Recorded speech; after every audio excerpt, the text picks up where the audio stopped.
A millionaire took his housekeeper to a business dinner, and what she did shocked everyone. Benjamin Crawford's cell phone vibrated for the 5th time that afternoon.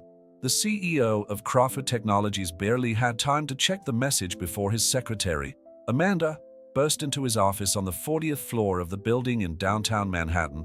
"Mr. Crawford, Victoria just called. She won't be able to attend tonight's dinner with the Shimizu Corporation investors." Amanda could barely hide her nervousness. She said she had a family emergency. Benjamin felt his blood run cold.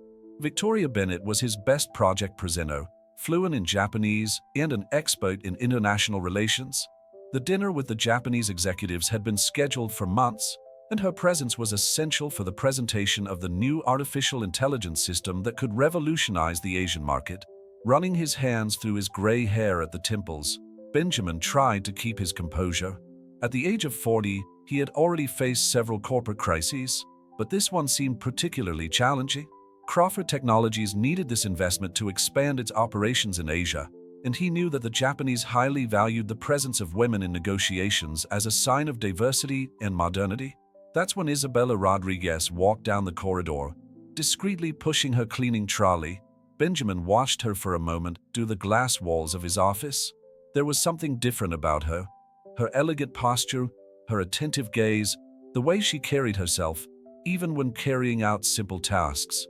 In the last 6 months, since she had started working in the building, he had caught her several times reading corporate documents forgotten on tables while cleaning. "Amanda, please call Ms. Rodriguez to my office." Minutes later, Isabella walked in, still wearing her navy blue cleaning company uniform. Her dark brown eyes showed a mixture of curiosity and apprehension. "Ms. Rodriguez, I know this may seem unusual, but I need to ask you a few questions." Benjamin gestured for her to sit down. "I've noticed that you often read corporate documents. What's your background?"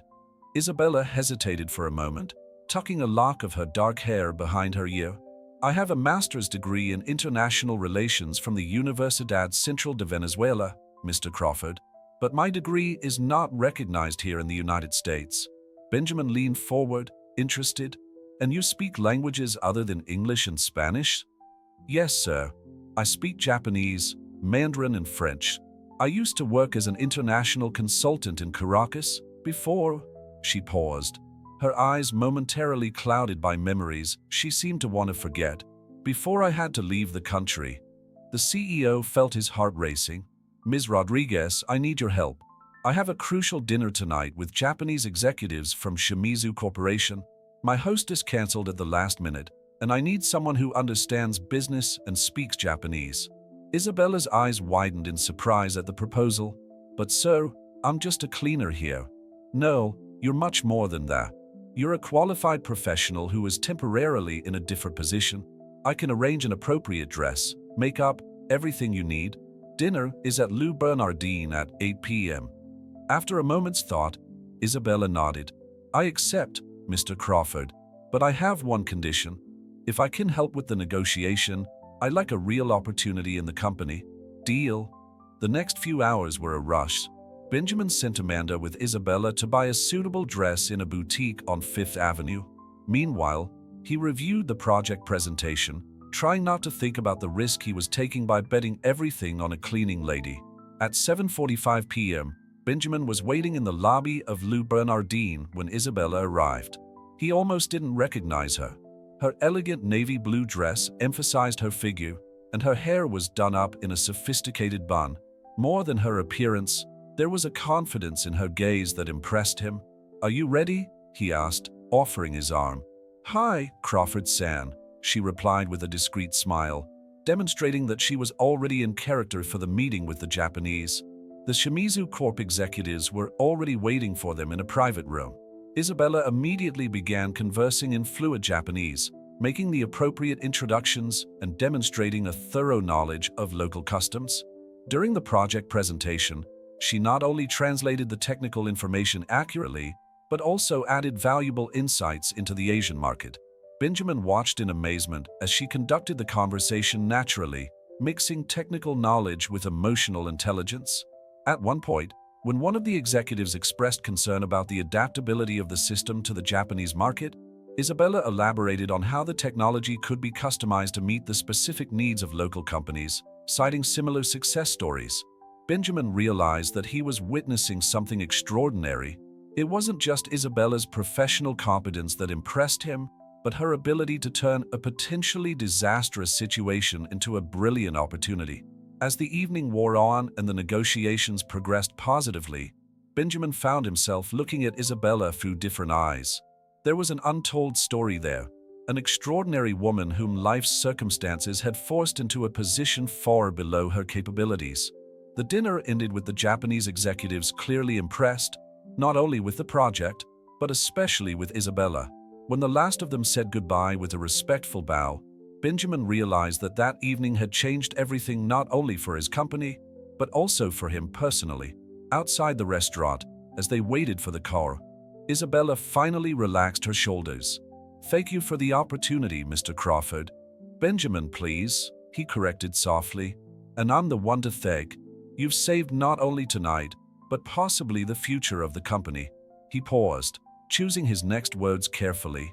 "In about our earlier conversation, I'd like to make your position as our new Director of International Relations official, if you accept."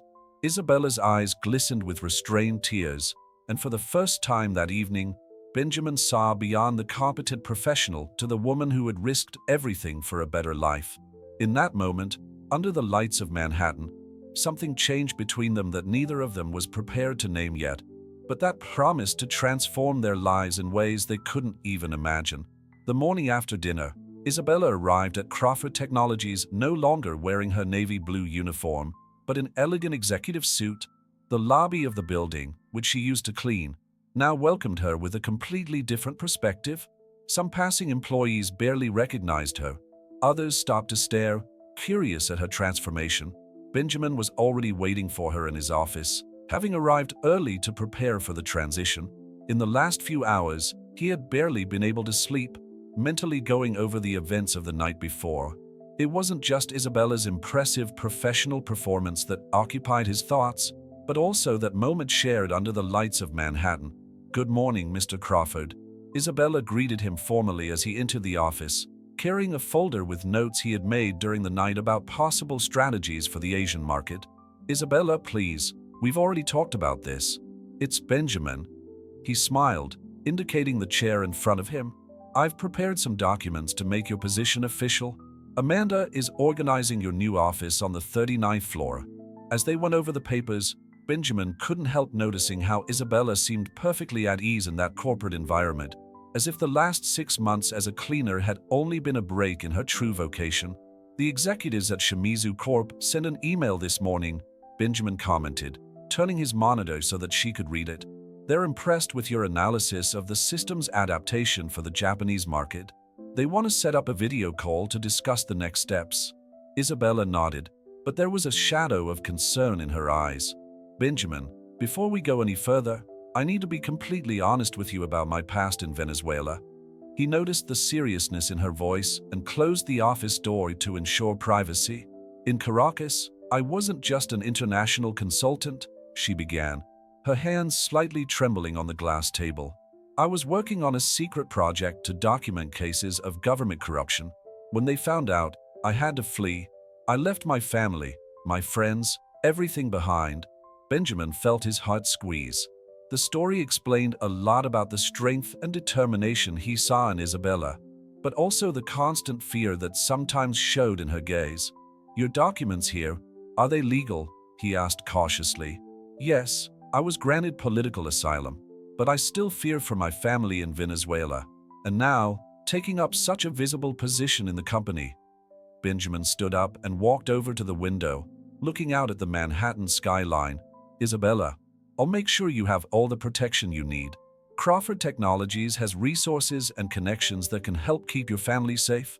She looked at him with surprise and gratitude. "Why are you doing all this for me?" The question hung in the air for a few seconds. Benjamin knew that his answer could completely change the dynamic between them. "Because I believe in your potential, and because," he hesitated, choosing his words carefully, "you reminded me why I started this company to make a difference in people's lives." The moment was interrupted by Amanda, who entered with a pile of documents that needed Benjamin's signature. The rest of the morning was dedicated to practical matters, introducing him to key executives, setting up his new office, accessing the company's systems.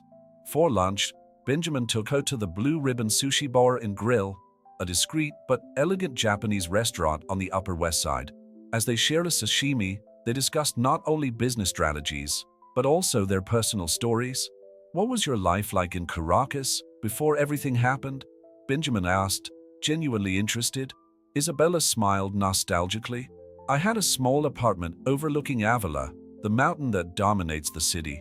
Every morning, I had coffee on the balcony, watching the clouds embrace the peak. My mother visited me on Sundays, always bringing homemade arepas." Her voice faltered for a moment, and Benjamin resisted the urge to hold her hand over the table.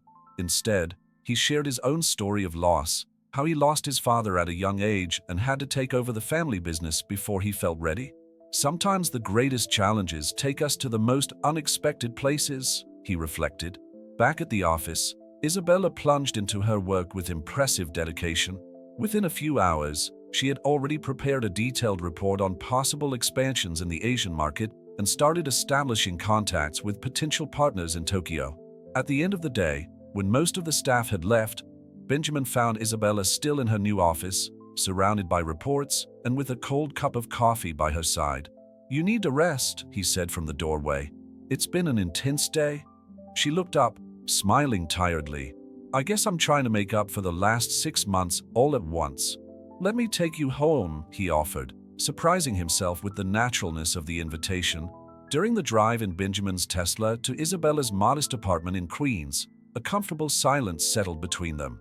When they arrived, he insisted on walking her to the door, aware of the unsafe neighborhood. "Thank you for everything, Benjamin," she said, looking for the keys in her purse. "For believing in me when no one else would." "Isabella," he called softly before she entered. "Tomorrow we have a meeting with the whole board. I know that some may question your rapid rise in the company, but I want you to know that I'll be by your side." Their gazes met, and for a moment, the air between them seemed to charge with electricity. Isabella nodded slightly before going inside, leaving Benjamin with the certainty that his life had changed irrevocably in the last 24 hours. On the way back to his apartment in Manhattan, Benjamin reflected on how a desperate decision had turned into something so significant. Crawford Technologies was about to enter a new era, and Isabella would be instrumental in this transformation.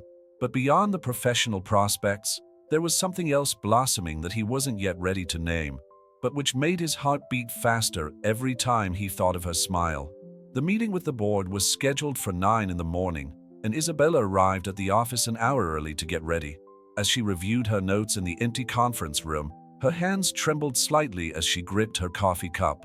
It wasn't just nervousness about the presentation, it was the weight of the memories of Caracas that still haunted her.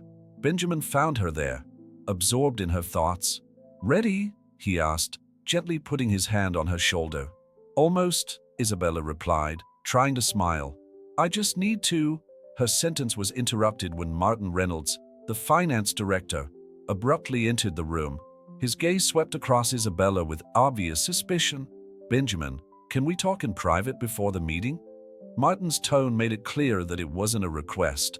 In Benjamin's office, Martin wasted no time with formalities. "Have you lost your mind?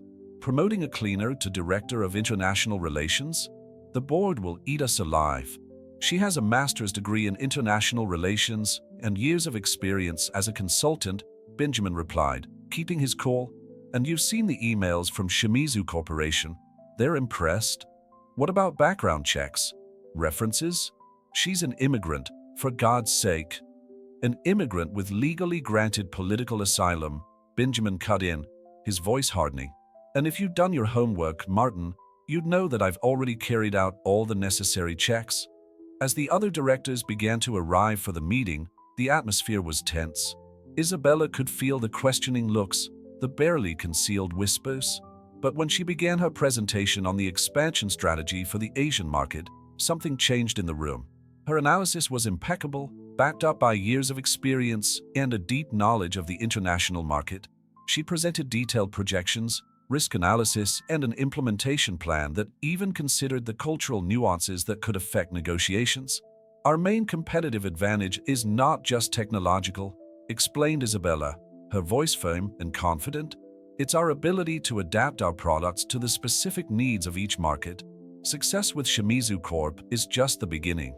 Even Martin seemed impressed, although he tried not to show it. When Isabella finished, the silence in the room was broken by pertinent questions in constructive discussions. Benjamin watched with pride as she answered each question with precision and elegance. After the meeting, as the directors left, Benjamin noticed Isabella frantically checking her phone. Something wrong? My mother? She hesitated. I got a message from her. Someone's been asking about me in Caracas. Benjamin closed the door to the conference room. What kind of questions? About my whereabouts, my current job. Isabella took a deep breath. Benjamin, maybe I should keep a lower profile. If they find out, no, he interrupted, his voice soft but firm. You're not going to hide. I'm calling our international legal department right now. We can arrange protection for your family, maybe even bring them here. Isabella's eyes filled with tears. Why do you care so much? Benjamin moved closer, fighting the urge to hug her. Because you're extraordinary, Isabella. And because, he paused, choosing his words carefully. Some people come into our lives and change everything. The moment was interrupted by Amanda, announcing that the Shimizu Corp representatives were online for the video conference. During the call, Isabella led the discussion masterfully, alternating between English and Japanese, building cultural bridges that went far beyond business. At the end of the day, Benjamin invited Isabella for a drink at the River Cafe, overlooking the Brooklyn Bridge. As they watched the sun set over Manhattan, she finally shared more details about her work in Caracas. I uncovered a money laundering scheme involving high-ranking government officials, she revealed, her fingers playing nervously with her wine glass. When they started threatening my family, I realized I had to leave the country. My mother helped me escape in the middle of the night. Benjamin listened attentively, feeling his admiration for her grow even more. You're stronger than you think, Isabella. Sometimes I feel guilty, she confessed, for being here, building a new life, while others continue to struggle there. You haven't abandoned the fight, Benjamin replied.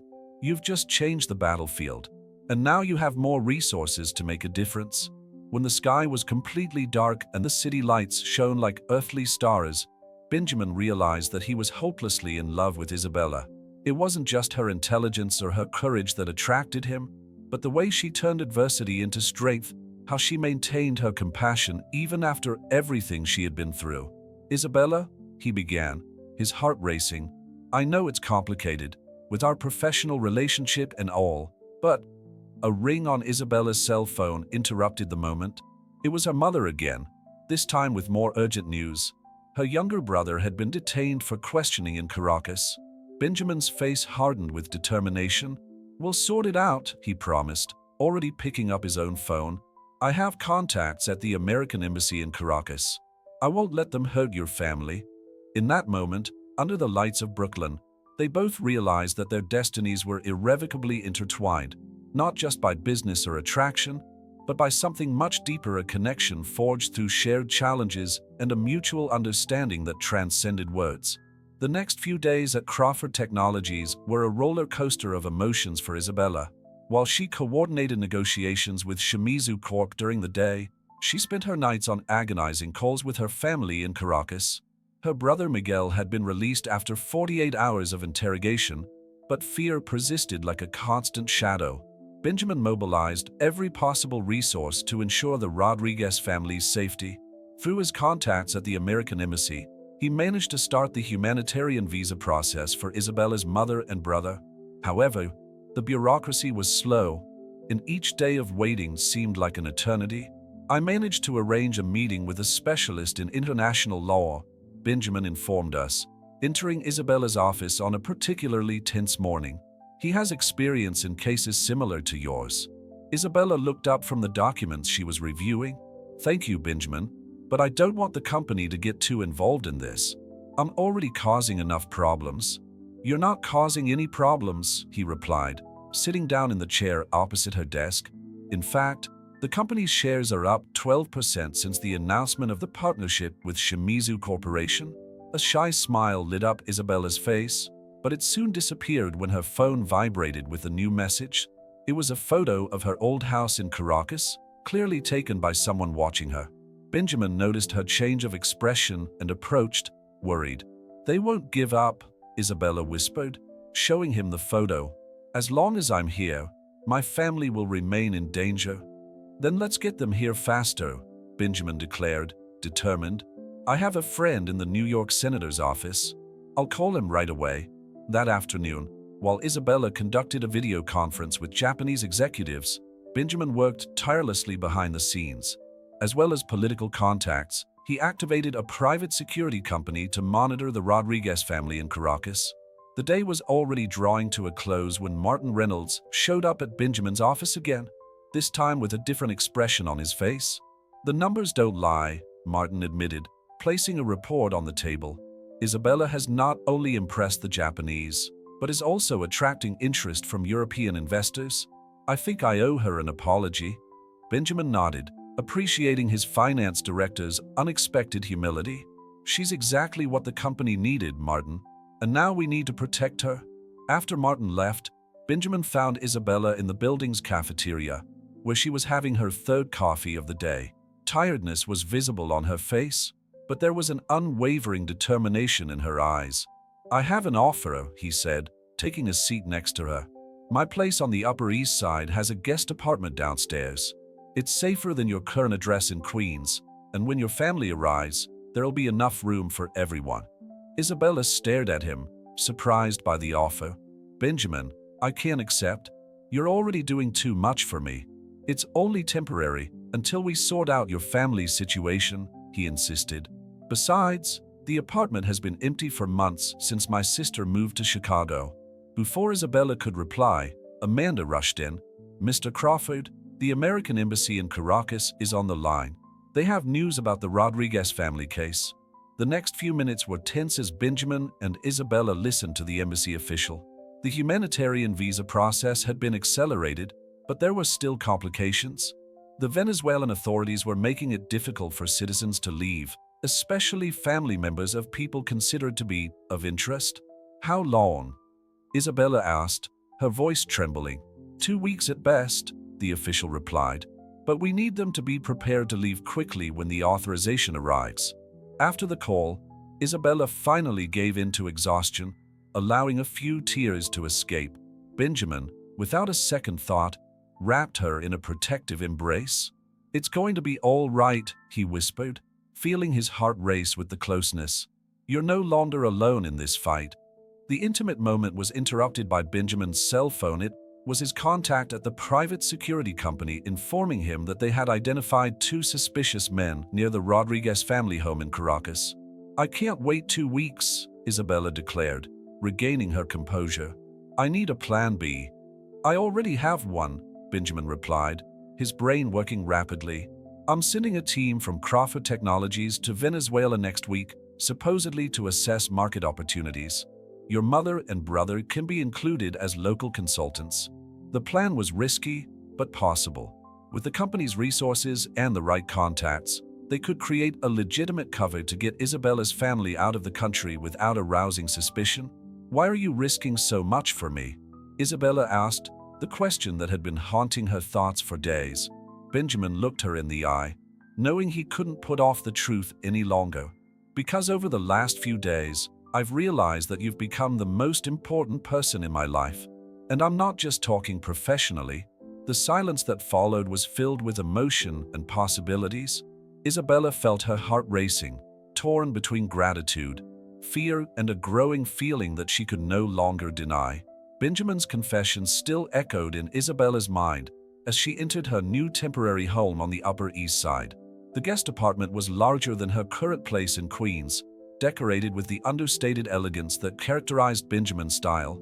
Through the large windows, the lights of Manhattan created a golden mosaic against the night sky. "The security codes are programmed," Benjamin explained, showing off the state-of-the-art system. "And there are 24-hour guards in the building." Isabella put her small suitcase on the floor, all her belongings fitting in there. the result of a life hastily rebuilt. "I still think this is too much," she said, but her protest was interrupted by the ringing of the phone.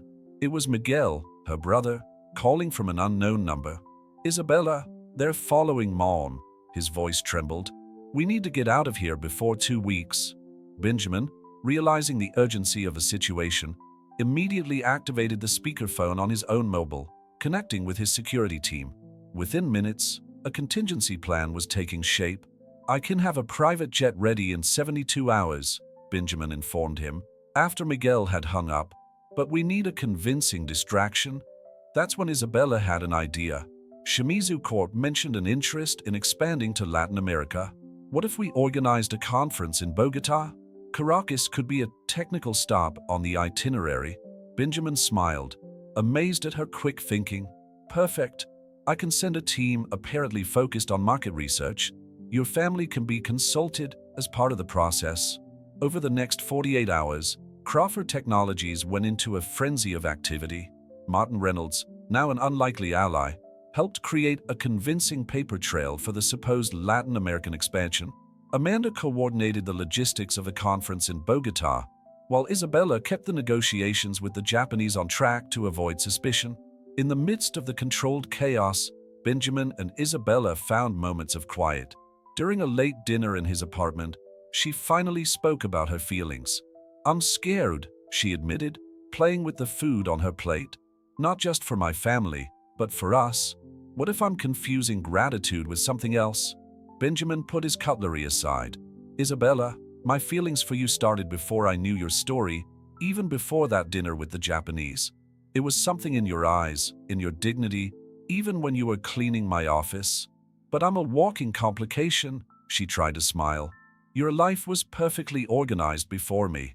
"And perfectly empty," he added, reaching for her hand on the table. "You've reminded me that there's more to life than quarterly balance sheets and annual reports." The moment was interrupted by urgent news. One of Benjamin's contacts in Caracas reported that government agents had raided Isabella's old office, taking documents and computers. "The plan needs to be brought forward," Benjamin decided, picking up his phone. "I'll alert the team in Bogota. We can have the jet ready by tomorrow night." The next 24 hours were a race against time. While Isabella kept in constant contact with her family via coded messages, Benjamin orchestrated a complex operation involving multiple teams in 3 countries. "Your mother and Miguel will be met by our team at a cafe near the university," Benjamin explained, showing the map on his tablet. "From there, they will be taken to the airport as part of the business delegation." Isabella could hardly breathe as she followed the dots moving on the security map. Every minute seemed like an eternity. Benjamin remained by her side, his silent presence offering the support that words could not express. Finally, at 11:47 p.m., confirmation came. Her family was on board the private jet, safe and on their way to Bogota. Isabella collapsed into Benjamin's arms, years of tension and fear finally finding an outlet in tears of relief. "It's over," he whispered, stroking her hair. "They're safe." But they both knew it wasn't the end, just the beginning of a new chapter. Over the next few hours, as they waited for news of the flight, Benjamin and Isabella planned their next steps. The family would need documentation, accommodation, legal support, and a new life built from scratch. "I have an empty apartment in the same building," Benjamin offered.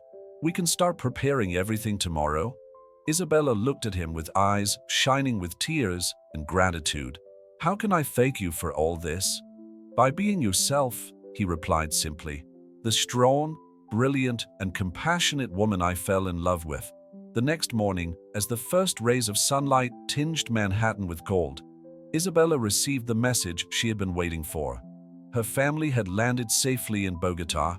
In 48 hours, they would be in New York, starting a new life. Benjamin watched Isabella as she spoke to her mother on the phone. Her face lit up with the joy of their upcoming reunion. At that moment, he knew that his life had changed irrevocably, and for the first time in years, the future seemed full of possibilities and promise. The reunion at JFK International Airport was full of emotion.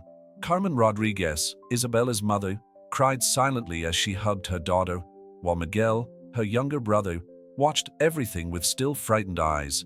as if he feared that someone might appear at any moment to take them back. Benjamin kept a respectful distance, discreetly coordinating with his security team the safe transfer of the family to the prepared apartment on the Upper East Side. He watched as Isabella alternated between English and Spanish, translating and explaining every detail to her family, her eyes shining in a way he had never seen before. "Mr. Crawford," Carmen approached him, speaking in hesitant English. "How can we thank you for everything you've done for our family?" "Please call me Benjamin," he replied gently. "And there's no need for thanks. Your daughter is a treasure for our company." On the way to Manhattan, Miguel shared more details about the last few days in Caracas. "They searched our house 3 times, he revealed, his voice still tense. "They asked about documents, about international contacts. I didn't think we'd be able to leave."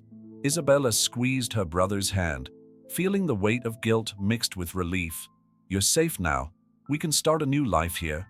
When they arrived at the building, Carmen was amazed at the apartment prepared for them. It was spacious, elegantly furnished, and overlooked Central Park. Benjamin had taken care of every detail, from bedding to a pantry fully stocked with Venezuelan ingredients. "Tomorrow a social worker will come to help them with the necessary paperwork," Benjamin explained. "And I've already arranged English lessons for the 2 of you." As her family settled in, Isabella pulled Benjamin into the hallway. "You've thought of everything," she said, her voice laced with emotion. "Actually," he smiled, "I have one more surprise." Picking up his tablet, he showed her an official document. "I've managed to schedule a hearing for next week to review the recognition of your master's degree. With the current political situation in Venezuela, there are precedents for cases like yours." Isabella stared at him, speechless. It was more than just security or comfort. It was the restoration of her professional identity, of everything she had achieved before being forced to flee. That evening, Benjamin insisted on preparing dinner for everyone in his apartment. While Carmen helped in the kitchen, sharing traditional Venezuelan recipes, Miguel explored his host's library with fascination. "Your mother told me about your father," Benjamin said softly to Isabella as they set the table. "How he disappeared during the 2017 protests?" Isabella nodded, instinctively touching the necklace she always wore, a gift from her father. "They never found his body. Mom still believes that one day he'll come back." The conversation was interrupted by an urgent call from Shimizu Corporation. The Japanese executives wanted to postpone their visit to New York until next week, to coincide with Isabella's diploma recognition hearing. "I can reschedule the hearing," Benjamin offered, but Isabella shook her head. "No, I'll manage the 2 appointments. I've run away with too much in my life, and now it's time to face everything head-on." During dinner, Benjamin watched in amazement as Isabella interacted with her family. It was as if a new dimension of her was revealing itself, lighter, freer, even though she still carried the weight of her responsibilities. Carmen, in between telling stories about her children's childhood, watched attentively as her daughter and Benjamin exchanged glances. With her mother's wisdom, she noticed something blossoming there. "El la mira como tu padre me miraba," she whispered to Isabella as they helped clean up the kitchen. "He looks at you like your father looked at me." Isabella blushed, but didn't deny it. Benjamin's presence in her life had become as natural as breathing a safe harbor in the midst of the storm that her life had been in recent years. Later, when her family had retired, Isabella found Benjamin on her balcony, gazing out over the city. "Do you know what I've missed most all these years?" she asked, joining him. "Just being able to exist, without fear." Benjamin turned to her, his gaze intense under the city lights. "Isabella, I know there's still a lot to sort out, a lot of wounds to heal, but I want you to know that I'll be here, no matter what." "How do you manage to be so patient?" she asked, her voice just a whisper. "Because some things are worth the wait," he replied simply. "And you, Isabella Rodriguez, are worth every second." The moment was interrupted by Miguel, who appeared anxiously on the balcony. "Bella, come and see. I managed to access some files from my old laptop in Caracas. There's something you need to see." In the documents recovered by Miguel, there was even more compelling evidence of the corruption scheme that Isabella had uncovered years ago. More importantly, there were clues to her father's disappearance. Benjamin, watching the brothers leaning over the computer, made a silent decision. Isabella's fight was now his fight too, and he would use all the resources at his disposal to help her find the truth and the justice her family deserved. Night was advancing over Manhattan, and with it, new challenges and possibilities were appearing on the horizon. For Isabella and Benjamin, it was just the beginning of a journey that promised to be as challenging as it was life-changing. The week leading up to the diploma recognition hearing and the visit from Shimizu Corp turned out to be a whirlwind of emotions and discoveries. The documents recovered by Miguel had opened up a new front in the investigation into their father's disappearance, and Isabella was torn between her professional responsibilities and the search for the truth. Benjamin transformed a conference room on the 40th floor into a makeshift operations center. There, Miguel worked tirelessly with a team of information technology specialists, trying to recover more files from the Venezuelan server. "We found something," Miguel announced one particularly tense afternoon, an encrypted email mentioning Operation Phoenix and Dad's name. Isabella, who was reviewing her presentation for the Japanese executives, quickly approached the screen. The email was dated 3 days after her father's disappearance and mentioned a transfer to a military facility on the outskirts of Caracas. "He could be alive," whispered Carmen, who had insisted on accompanying her children that day. Her hands were shaking as she clutched her rosary. Benjamin, observing the scene, made a decision. "I'll contact our contacts at the American Embassy. If he's at a military installation, we can press for information through diplomatic channels." The investigation, however, would have to wait. The next morning, Isabella had her diploma recognition hearing. Benjamin insisted on accompanying her personally to the New York State Education Department. "Nervous?" he asked in the car, noticing how she was constantly adjusting the folder with her documents. "A little," Isabella admitted. "It's strange, after everything we've been through. A simple hearing shouldn't affect me so much." "It's because it represents much more than a diploma," Benjamin replied softly. "It's validation of who you are, of everything you've achieved." The hearing lasted 2 hours. Isabella presented not only her academic documents, but also an impressive portfolio of her work at Crawford Technologies and the preliminary results of the partnership with Shimizu Corporation. The committee, initially skeptical, was gradually won over by her eloquence and in-depth knowledge. As they left the building, the news arrived. Her master's degree had been recognized. Isabella, normally so restrained, couldn't hold back her tears of joy. Benjamin hugged her spontaneously, ignoring the stares of passers-by on the busy sidewalk. "We did it," he whispered in her ear. The moment of celebration was brief. On the way back to the company, Amanda called to say that the Japanese executives had brought their arrival even further forward and would be in New York the next morning. "Don't worry," Benjamin assured her, noticing the tension returning to Isabella's shoulders. "The presentation is flawless, and you're more than ready." Back in the office, they found Miguel agitated. "Bella, we've managed to decrypt more files. There are geographical coordinates in the documents." The discovery generated a new wave of hope and apprehension. The coordinates pointed to a remote region on the outskirts of Caracas, where there was supposedly an unofficial military installation. "We need more information before we act," Benjamin warned, seeing the determined gleam in the brother's eyes. One wrong move could put everything at risk. That evening, after a long day of preparations and discoveries, Benjamin invited the Rodriguez family to his apartment for dinner. Carmen insisted on cooking, filling the kitchen with aromas from her homeland. "You know he loves you, mi hija," Carmen commented to Isabella as they prepared dessert. "The way he takes care of all of us, as if we were already family."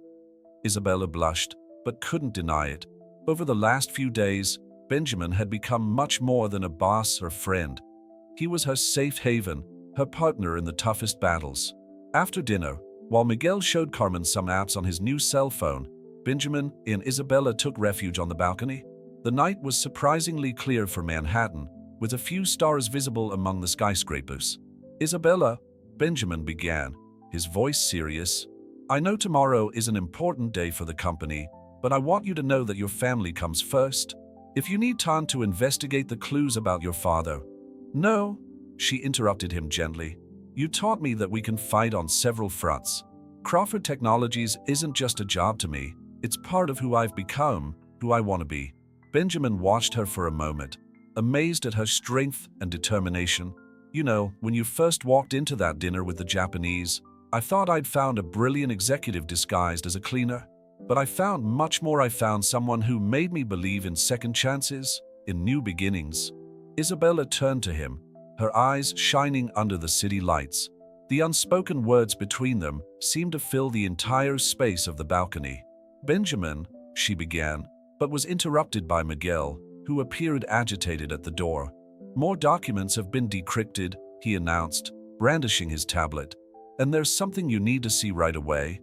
The intimate moment was broken, but the connection remained, silent and deep, as they turned their attention to the new discoveries that could finally reveal the truth about Isabella's father's fate.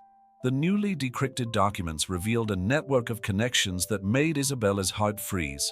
Among the files, there was a photo dated just 3 months ago in which a man who looked very similar to her father was at a military installation on the outskirts of Caracas. "That's him," Carmen whispered, her hands trembling as she touched the tablet screen. "Mas viejo, pero esl. Oldo, but it's him." Benjamin immediately started making calls, even at that time of night. His contacts at the embassy confirmed that the military facility existed, officially registered as a rehabilitation center, but with persistent rumors that it functioned as a prison for political dissidents. "We need to proceed with caution," Benjamin warned, noting the growing determination in Isabella's eyes. "Any rash move could put you at risk." The next morning brought new challenges. Shimizu Corp executives arrived early at the Crawford Technologies office, eager to finalize the details of the partnership. Isabella had to compartmentalize her emotions, focusing on the presentation while her mind occasionally wandered to the image of her father. "Crawford-san," Takashi Yamamoto, the CEO of Shimizu, greeted Benjamin with a formal bow. "Rodriguez-san, it's a pleasure to see you again." The meeting went on for hours, with Isabella alternating seamlessly between English and Japanese, presenting projections and answering complex questions about systems integration. Benjamin watched with pride as she led the discussion, even carrying the weight of her personal discoveries. During the lunch break, Miguel came into the office with more information. "We've managed to identify a pattern in prisoner transfers," he explained, showing a series of documents. "Every 3 months, there is a rotation between 3 different facilities. The next transfer is scheduled for 2 weeks from now," Isabella concluded, her brain rapidly processing the implications. Benjamin, who was following the conversation, was already formulating a plan. "We can use the coverage of Crawford Technologies' expansion into Latin America. I have contacts in human rights NGOs who can push for inspections of the facilities during the transfer period." The afternoon brought the official signing of the contract with Shimizu Corp, a moment that should have been one of pure celebration. Isabella kept her professional smile, but Benjamin could see the storm in her eyes. After the Japanese executives left, Benjamin gathered a small, trusted team in his office. Between international lawyers and security experts, they began to map out a strategy to locate and potentially rescue Isabella's father. "Timing is crucial," explained Robert Chen, the security expert. "During transfers, there is a window of vulnerability in the system. If we can get official access through diplomatic channels at that time." Carmen, who had insisted on attending the meeting, held her rosary tightly as she listened to the plans. Isabella occasionally translated for her, noticing how her mother alternated between hope and fear. "But how will we justify our presence there?" Miguel asked, ever practical. "Crawford Technologies has just started a social responsibility program in Latin America," Benjamin replied, his gaze meeting Isabella's. "It focuses on technological education and rights." Focused on technological education and human rights. Isabella felt her heart race, not just at the prospect of meeting her father, but at the way Benjamin continued to surprise her with his dedication and ingenuity. Night had fallen by the time the meeting ended. The Rodriguez family returned to their apartment, except for Isabella, who remained in the office to finalize some details of the contract with Shimizu Corporation. "You should rest," Benjamin said softly, finding her still leaning over his desk. "How can I?" she replied, finally allowing her emotions to surface. "After all these years of thinking he was dead." Benjamin approached, gently placing his hands on her shoulders. "We'll find him, Isabella. I promise." She turned to face him, unshed tears glistening in her eyes. "Why do you do all this? Do you risk so much for me and my family?"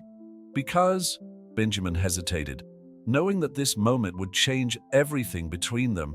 "Because I love you, and your love for your family, your strength, your determination. All this makes me want to be better, to do more, to be the man you deserve." The silence that followed was filled with all the unspoken words of the last few months, all the glances exchanged, all the moments of mutual support and silent understanding. Isabella slowly stood up, coming face to face with Benjamin. "I love you too," she whispered, "and I'm afraid that this will complicate everything even more." "Or maybe it simplifies it," he replied, gently touching her face. "Because now we're no longer alone in this fight." The moment was interrupted by Isabella's cell phone and Miguel, with more information about the prisoner transfers. The reality of their mission returned with full force, but now there was something different in the air. A new strength, a new determination, fueled by declared love and renewed hope. As they discussed the next steps in their plan, Benjamin and Isabella knew that they had crossed a threshold from which there was no turning back. And somehow, that made everything clearer, more possible, more real. The operation to locate Isabella's father took shape over the next few days. Benjamin transformed a room in the basement of Crawford Technologies into a command center, equipped with state-of-the-art technology and a dedicated team working around the clock.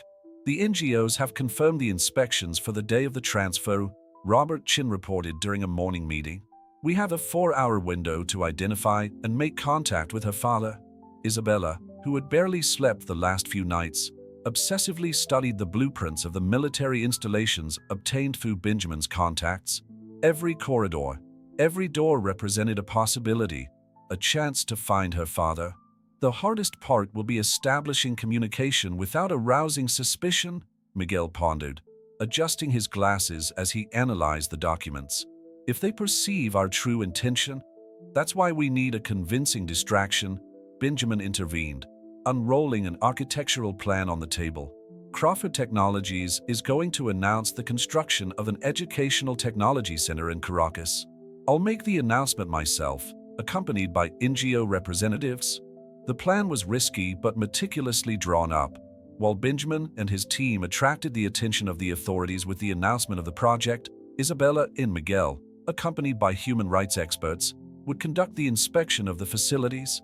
Carmen spent hours in the chapel of St. Patrick's Cathedral, alternating between prayers and tears of hope. "God wouldn't have given us this opportunity if it hadn't been possible," she said, clasping her rosary between her fingers. The week leading up to the operation was a whirlwind of preparations. Isabella divided her time between her responsibilities at the company and the rehearsals for the inspection. Every detail had to seem natural, every question carefully planned so as not to arouse suspicion. "You need to rest," Benjamin insisted, finding her dozing over the documents in his office one night. "We won't be able to help your father if you're exhausted." Isabella looked up, meeting Benjamin's worried gaze. Since their declaration of love for each other, they had maintained a stoic focus on the mission, but the romantic tension between them only intensified every shared moment. "How can I rest knowing he's there, probably thinking he's been forgotten?" she whispered, allowing Benjamin to wrap his arms around her. "He hasn't been forgotten," Benjamin replied softly, "and he'll soon know it." The day before the operation, the team held a final alignment meeting. Robert Chun distributed discrete communication devices and reviewed the security protocols.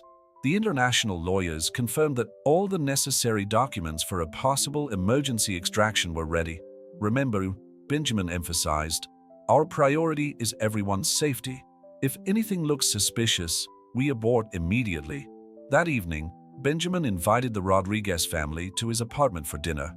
It was an attempt to provide a moment of normality before the decisive day that awaited them. Carmen insisted on cooking, filling the kitchen with aromas reminiscent of the home they had left behind. Miguel alternated between compulsive checks on his laptop and nervous conversations about possible scenarios. After dinner, Benjamin met Isabella on the balcony, her favorite place for important conversations. The city shone below them, oblivious to the drama unfolding in their lives. "I have something for you," he said, handing her a small envelope. Inside was an old photo, yellowed by time.